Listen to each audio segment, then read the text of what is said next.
Hello and welcome to the tutorial of the Dispersion Box app. This app is designed by using MATLAB 2021b App Designer. It's a standalone app and doesn't require any MATLAB library. In the starting page, you may find the contact details of the developers. Moreover, the theoretical backgrounds of the models can be found by using these references. This app is developed to analyze the dispersion behavior of elastic and viscoelastic materials with the help of Ghent University and Kai Leuven wave propagation and signal processing group.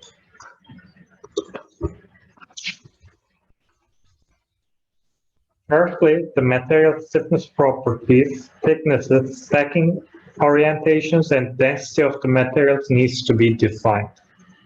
It's possible to analyze multi-layered structures. You can simply click Add Layer button to create an empty layer. You can remove the layer as well, just by simply clicking the check button and remove layer. Alternatively, by clicking a material library button, you can select the pre-existing material models, as you can see.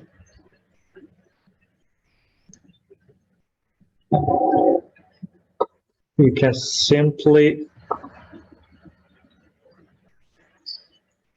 by default, you can also select the one of the existing layers, click the check button, and then clicking again Add Layer button is going to multiply the same layer.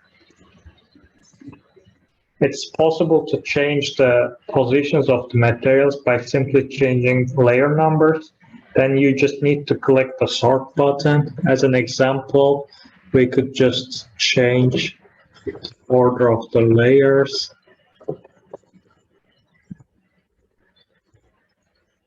And we just need to click the sort button. And as you can see, it turned into a sandwiched structure.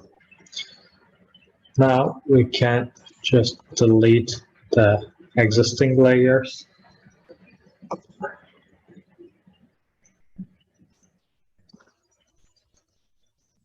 In the bottom left corner, actually, you will see how the thickness of the materials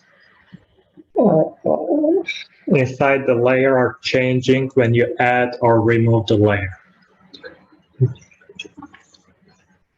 Moreover, if you're interested in a dispersion behavior in a specific direction, you can just simply select the propagation direction button, and you can write the degree of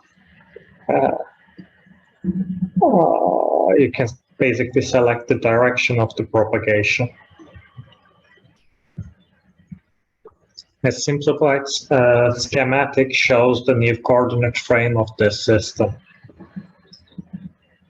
If you are planning to use the same material later, actually, you can simply click the Save Material button. And you can simply say Export.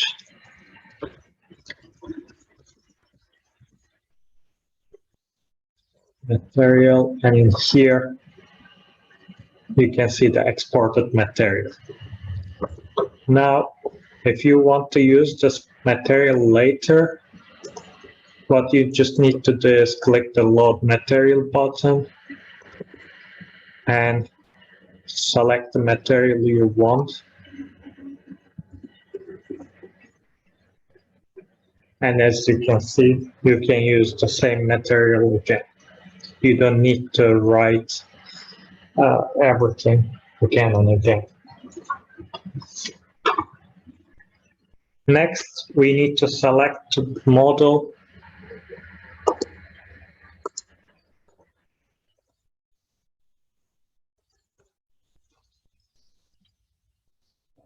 Analyze the dispersion behavior. Currently, you can use 6 different models, namely global matrix methods, stiffness matrix methods, hybrid compliance stiffness matrix method, semi-analytical finite element method, Legendre polynomial method, and fifth order shear deformation theory. We are not going to explain the details of the method in this video. You may find the details of the mathematical models, limitations, and advantages of each method in our article. In the case where you select the semi-analytical finite element method, you can use suggested number of elements as well as you can define it yourself in this part. Similarly, if you choose Legendre polynomial method, you can define the polynomial order. However, we recommend to use suggested numbers in case you're not sure about the suggested number of elements or polynomial order for your material. For global matrix methods, stiffness matrix methods, and hybrid compliance stiffness matrix methods, you can define the number of elements for your search domain. In this part, you have two options, one for real wave numbers and one for imaginary wave numbers. You can decide your search domain based on your needs. However, if you increase the discretization too much, it might require too much computational power and time.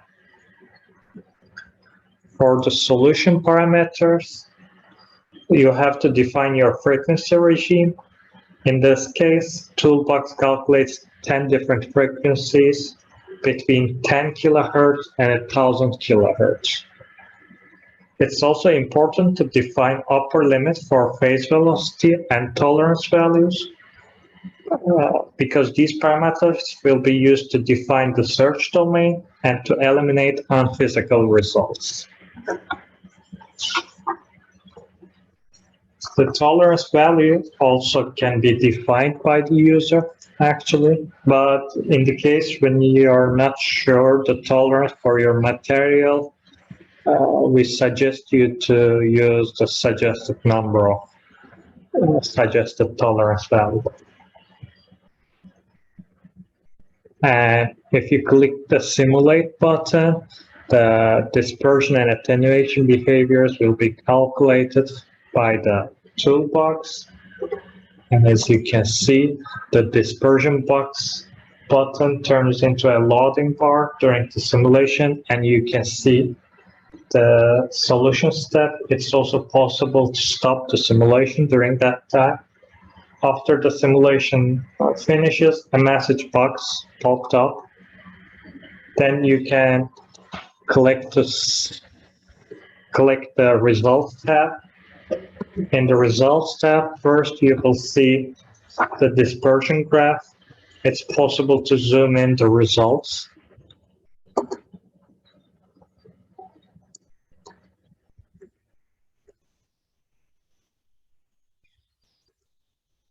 As you can see like here. To go back to main figure, you just need to click the home button. Each method have a different marker, and you can see the details from legend. If you want to see the results for a specific method, you just need to unclick it from here, and you just need to click the plot button.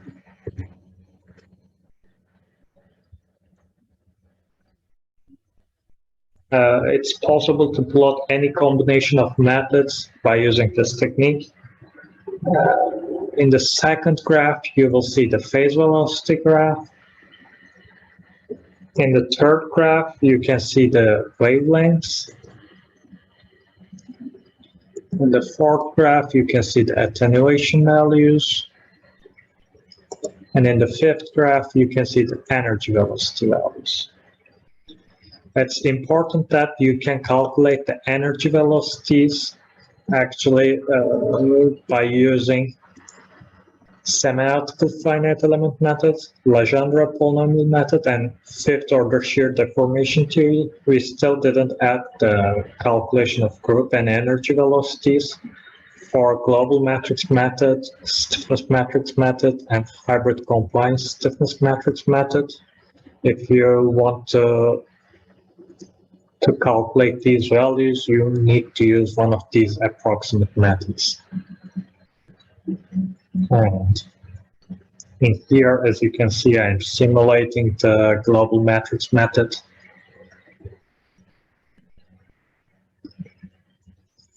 It's also important to remind that the global matrix method, stiffness matrix method, and hybrid compliance stiffness matrix method is lower than the approximate techniques, like say LPM or 5SDB.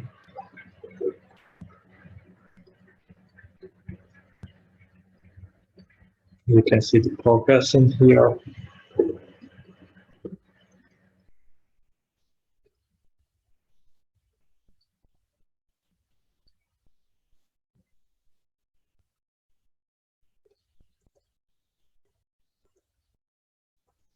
As you can see, you cannot use the energy velocity graph with global matrix methods.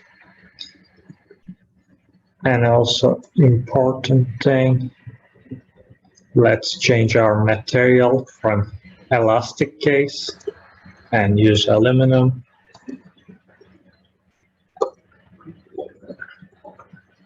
Model, we can select the save. As you can see now, compared to the other case, we cannot see the attenuation and energy velocity graphs. In this case, we can only see the group velocity, because when the material is elastic, you cannot calculate attenuation, and the energy velocity values can only be calculated for viscoelastic materials. That's why for elastic materials, you can only calculate the group velocities.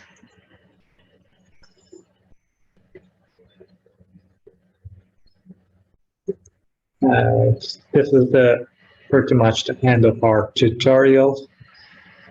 In final part, you can see the calculation times in seconds and the computational time part. Plus, you can also export your values.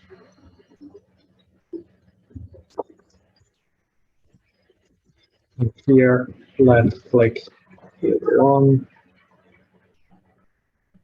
and we can try to export it as a Excel effect.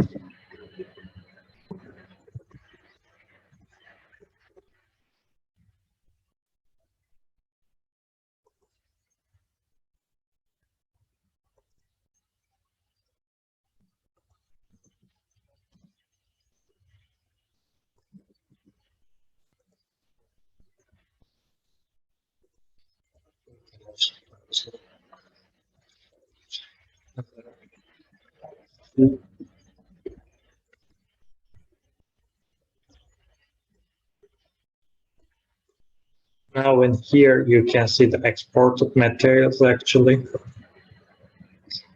First, the name of the method, then the exported values, which is wave number, phase velocity, wavelength, and group velocity. And if you use Excel files, it's going to create a different sheet for each method. At the top part, you will see the frequency values, and in the bottom part, you're seeing the group velocity values, which is kilometer per second. And in here, you could also export that as a MATLAB file as well. If you have any questions or suggestions, you could always contact with us. Thank you so much for listening.